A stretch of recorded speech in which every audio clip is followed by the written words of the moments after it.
¿Qué pasó en los primeros microsegundos tras el Big Bang? ¿Cómo era la materia antes de que existieran los átomos? ¿Por qué existe el universo? Para responder a estas preguntas fundamentales me he desplazado al CERN en Ginebra. Dejadme un comentario para decirme si os gustaría que hiciera más reportajes como este desde el lugar de los hechos. Intentaré organizarlas más a menudo este año y suscríbete al canal si no te lo quieres perder. Bienvenidos amigos.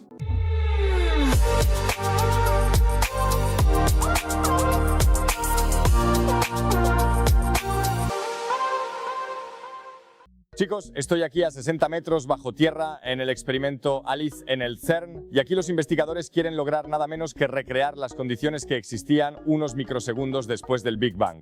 Suena increíble y lo es. Y tengo que decirles que este lugar realmente se siente menos como un centro de investigación y más como una mezcla entre ciencia ficción y catedral. Es totalmente alucinante y ahora vamos a echarle un vistazo más de cerca. El camino hasta ALICE ya es toda una experiencia en sí mismo. Junto con el profesor Carsten Welch de la Universidad de Liverpool, atravesé un laberinto de pasillos y esclusas de seguridad. Las medidas de seguridad aquí son extremas. Al fin y al cabo, estamos en uno de los centros de investigación más importantes del mundo. Bajamos 60 metros en un ascensor industrial, un trayecto que se sintió como un viaje en el tiempo. Porque lo que me esperaba allí abajo es una máquina que, literalmente, retrocede en el tiempo hasta el momento en que nuestro universo tenía apenas unos microsegundos de vida. Cuando se abrieron las puertas del ascensor, me encontré frente a uno de los aparatos científicos más impresionantes que he visto nunca. ALICE. Son las siglas de Large Ion Collider Experiment. Mide 26 metros de largo, 16 metros de alto y pesa la increíble cifra de 10.000 toneladas. Y la caverna en la que se encuentra todo es enorme. Aquí cabría fácilmente un edificio de varias plantas, pero ¿qué se investiga aquí exactamente? Para entenderlo, he hablado con el físico Kai Schweda, director del proyecto ALICE. ¿Qué hace este experimento? ¿Qué queremos descubrir allí? ALICE es uno de los 4 grandes experimentos en el Gran Colisionador de Hadrones. Ese es el acelerador más potente que existe en el mundo. Y nosotros somos uno de los experimentos y en particular nos dedicamos a la física nuclear. Colisionamos los núcleos atómicos más pesados a casi la velocidad de la luz y queremos crear una materia que impregnó todo el universo. Muy poco tiempo después del Big Bang, aproximadamente una millonésima de segundo después del Big Bang, todo el universo existía como una sopa de partículas elementales, quarks y gluones, y en ese entonces el universo no tenía estructura y solo más tarde se formaron los protones, los neutrones, los núcleos atómicos, los átomos de hidrógeno y así sucesivamente. Y fue solo entonces cuando el universo adquirió estructura. Hasta hoy existen las estructuras más grandes, galaxias, cúmulos de galaxias y el universo se ha expandido enormemente desde el Big Bang hace 14.000 millones de años. Mientras que la mayoría de la gente asocia el Gran Colisionador de Hadrones con la búsqueda de nuevas partículas como el bosón de Higgs, ALICE tiene una misión muy especial: la investigación del plasma de quarks y gluones. El plasma de quarks y gluones es un estado de la materia tan extremo que probablemente solo existió en los primeros microsegundos tras el Big Bang. Es el estado en el que la materia se ha derretido por completo, por así decirlo. Imagínate que calientas materia normal cada vez más. Primero se derrite, luego se evapora. Pero, ¿qué pasa si sigues calentando el gas? En algún momento todas las estructuras se disuelven. Los protones y neutrones que componen todos los núcleos atómicos se desintegran. Solo quedan sus componentes fundamentales, quarks y gluones, que revolotean libremente en un caldo primigenio cósmico. Para alcanzar este estado se necesitan condiciones inconcebibles, temperaturas de alrededor de 1 billón de grados, eso es 100.000 veces más caliente que el centro del Sol. Y precisamente esas condiciones es las que genera ALICE. Pero claro, un físico del CERN de verdad te lo puede explicar mucho mejor. Queremos recrear las condiciones poco después del Big Bang. Y ahora ya has dicho que queremos generar este plasma de quarks y gluones. Y ahora la mayoría de los espectadores se preguntarán, ¿qué demonios es el plasma de quarks y gluones? ¿Puedes explicárnoslo de nuevo? Sí, con gusto. Conocemos el electrón de las clases de química o física. Es una partícula elemental. Elemental significa que no tiene estructura interna, no está compuesta, no tiene subestructura. Es una partícula individual y participa en la interacción electromagnética. Conocemos las corrientes, los campos magnéticos, todo eso lo hace el electrón. Y así, por ejemplo, si miramos dentro del átomo más simple, el átomo de hidrógeno, afuera hay un electrón dando vueltas, y si miramos dentro hay un protón. Y el protón a su vez está compuesto. Eso todavía no es una partícula elemental, pero ahí es donde se encuentran los quarks y los gluones. Los quarks se encuentran en promedio 3 quarks que componen el protón y estos quarks son mantenidos unidos por los gluones. Ese es el pegamento, porque la palabra inglesa glue significa pegamento. Así que los gluones mantienen unidos a los quarks en el protón y, en conjunto, estos son las partículas elementales de la interacción fuerte y nunca se han observado libres. Esa es una característica muy especial de la interacción fuerte. Un electrón libre sí puedo conseguirlo. Tomo un cable caliente, lo caliento, aplico un campo eléctrico externo y entonces tengo un electrón libre.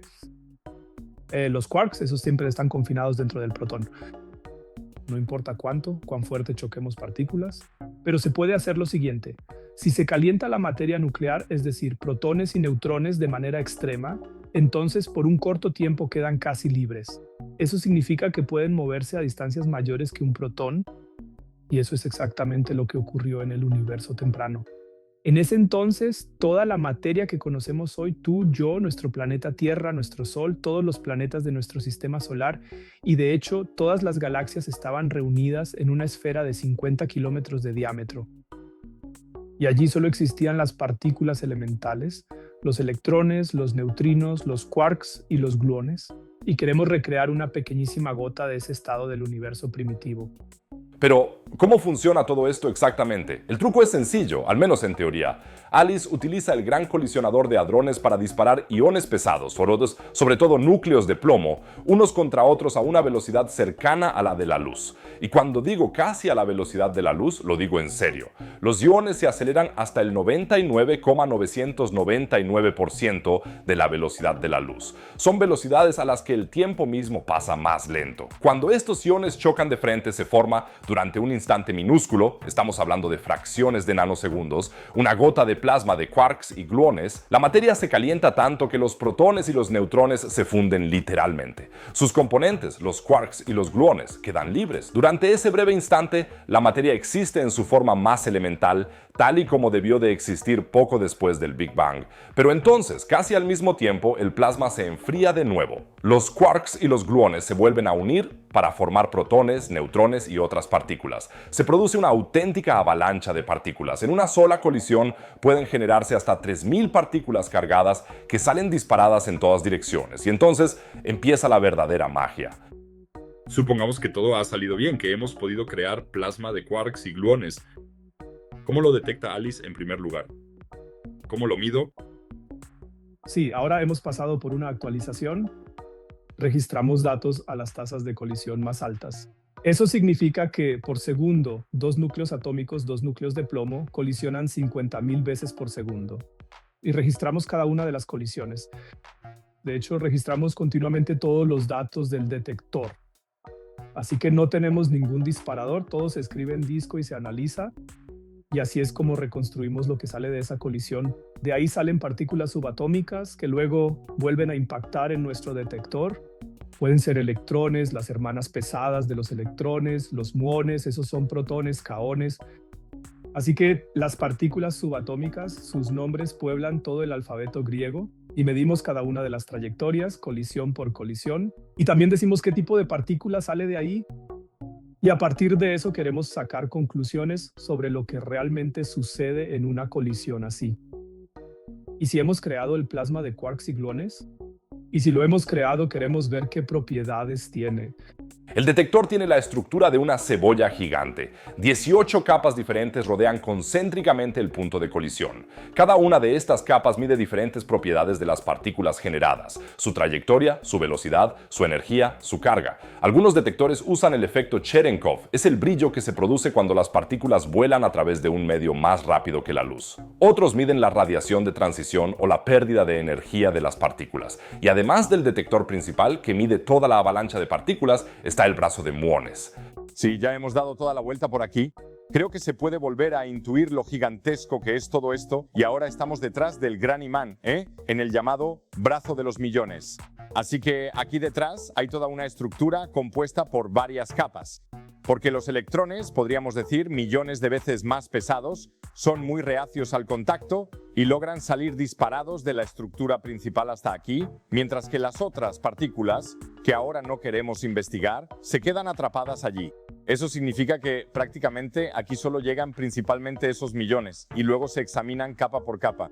Lo especial de todo esto es la precisión con la que se puede determinar el tipo de partícula. Mientras que otros detectores del LHC buscan principalmente nuevas partículas espectaculares, este está especializado en identificar prácticamente cada una de las partículas que se generan en la colisión. Y hace unos meses los físicos descubrieron algo absolutamente alucinante. Habían logrado lo que los alquimistas de la Edad Media siempre habían buscado. Habían convertido el plomo en oro. Ya todos los poseedores de oro miraron asustados su portafolio. Desde entonces el precio del oro ha seguido subiendo, pero eso se debe a otra razón. ¿Fue exagerada la forma en que los medios lo presentaron? ¿O qué fue exactamente lo que pasó ahí? No, lo reflejaron muy bien. Hicimos un comunicado de prensa. De Alice convertimos plomo en oro. Y eso fue ampliamente recogido por la prensa. Eso fue realmente ha sido el resultado con mayor visibilidad de todos los obtenidos en el CERN en los últimos 10 años. Y creo que fue muy bien. Se informó científicamente en los medios, en la prensa escrita, pero también se pudo ver en la televisión en todas partes. Y convertimos plomo en oro quitando del plomo. Se le quitan 3 protones. Si uno mira la corteza atómica en la clase de química, nadie se sabe la tabla periódica de memoria para los números altos. Pero el plomo está en la posición 82, es decir, tiene 82 electrones y el oro tiene 79 electrones. Y si ahora le quito 3 protones al núcleo de plomo, entonces el plomo se convierte en oro. Y eso lo hicimos en colisiones especiales que detectamos. Y el oro que creamos es tan pequeño como una bacteria. Eso no se podría ver a simple vista. Así que en 10 años hemos producido una millonésima de gramo de oro. Así que nadie se va a hacer rico con esto. Pero aún así es increíble. Fascinante, porque quiero decir, la afirmación de que hemos convertido plomo en oro es cierta, aunque sea en cantidades mínimas, pero sí. Exactamente, exactamente. Ese era el sueño de los alquimistas en la Edad Media.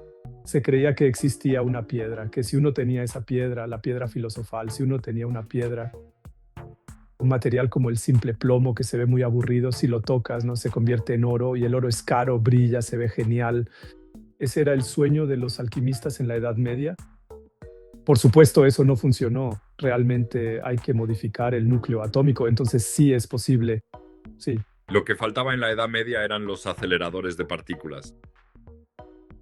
Quizás te preguntes ahora, ¿para qué tanto esfuerzo? ¿Por qué nos interesa un estado de la materia que solo existió durante microsegundos tras el Big Bang? La respuesta es que queremos entender cómo surgió todo de la nada. Tras el Big Bang, todo el universo era un plasma de quarks y gluones. A medida que se enfrió, se formaron los primeros protones y neutrones y más tarde los primeros núcleos atómicos. Sin esta transición del plasma a la materia normal, no habría estrellas, ni planetas, ni tampoco nosotros. Pero Alice investiga mucho más. Un gran misterio es, por ejemplo, la llamada viscosidad del plasma de quarks y gluones. ¿Es más bien espeso como la miel o fluido como el agua? Las mediciones muestran que es sorprendentemente fluido. Uno de los líquidos menos viscosos que conocemos, esto tiene consecuencias de gran alcance para nuestra comprensión de la fuerza nuclear fuerte, una de las 4 fuerzas fundamentales de la naturaleza. O tomemos como ejemplo las estrellas de neutrones, los objetos más densos del universo, aparte de los agujeros negros. En el interior de estos restos estelares podrían darse condiciones tan extremas como en el plasma de quarks y gluones. Quizás allí existan incluso estados de materia exóticos con quarks extraños o los llamados hiperones. Todo esto nos ayuda a responder estas preguntas. ¿Cuál sería entonces el beneficio en términos de conocimiento si al final observo el plasma de quarks y gluones? ¿Qué puedo descubrir sobre la época inicial del universo? Por ejemplo, puedo ver qué propiedades tiene, por ejemplo, qué temperatura. Lo primero que queremos medir es la temperatura. Ya hemos medido esto con el conjunto de datos de los últimos 10 años, pero con baja precisión. Y si observan eso, la temperatura es aproximadamente 100.000 veces más alta que la del núcleo de nuestro Sol. Eso significa que nuestro Sol tiene una temperatura de unos 15 millones de grados o 13 millones de grados Celsius. Eso significa que en el universo actual no existe nada que sea ni remotamente tan caliente como un plasma de quarks y gluones. El universo lleva 14.000 millones de años expandiéndose, enfriándose, y no hay nada que sea ni remotamente tan caliente como un plasma de quarks y gluones. Sí. Queremos ver, ¿es ahora transparente el plasma de quarks y gluones? ¿Pueden las partículas atravesarlo sin ser perturbadas en gran medida? ¿O es más bien opaco, es decir, más turbio? Y también aquí los quarks pesados son sondas especiales para medir esta opacidad. Ahora mismo no tengo una buena palabra alemana para eso. Así que temperatura y también propiedades de transporte. ¿Cómo interactúan las partículas pesadas con el plasma de quarks y gluones? Ahora estamos de nuevo arriba. Hace un momento estábamos 60 metros bajo tierra en el detector ALICE y aquí, en la pared exterior del edificio, se puede ver una representación del detector a tamaño real. Cuando entramos aquí, no podía creerlo. Ahora que estuvimos abajo, lo creo de inmediato. Este es el impresionante tamaño original de esta cosa. Es una locura y ahora estoy completamente impresionado. Pero veamos qué más descubrimos aquí. Mi visita al detector ALICE me ha vuelto a demostrar lo fascinante que es la investigación básica. Aquí, a 60 metros bajo tierra, se investiga nada menos que la mayor pregunta de todo el cosmos. ¿Qué ocurrió realmente poco después del Big Bang? Pero mi visita al CERN me llevó a otro lugar fascinante, la fábrica de antimateria. Y aquí se dedican a responder a una pregunta igualmente colosal. ¿Por qué existe algo? ¿Por qué la materia y la antimateria no se aniquilaron mutuamente? No dudes en hacer clic en el vídeo que aparece para ver también mi reportaje desde la fábrica de antimateria. Es realmente muy emocionante. Y no te olvides de suscribirte al canal si te entusiasman este tipo de reportajes científicos sobre el terreno. Todos los que seguís el canal apoyáis enormemente mi trabajo. Y quién sabe, quizá juntos lleguemos a desentrañar el universo y sus misterios.